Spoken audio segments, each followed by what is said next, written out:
Here is how to use Meta AI on Facebook Messenger to chat, compose messages and replies, or even edit photos, all in one place.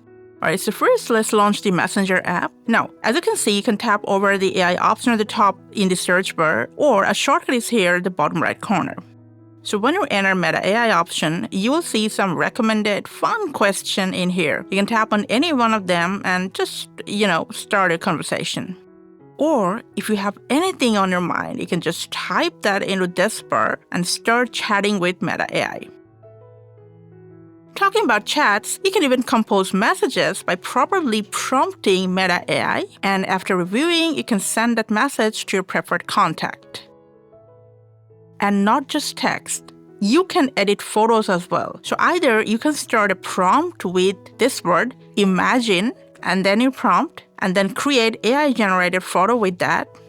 Or you can also upload your library or camera roll photos and tell it to edit it according to your own preference.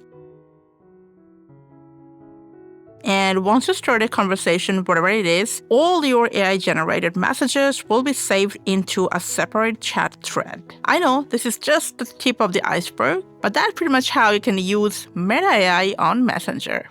Thanks for watching.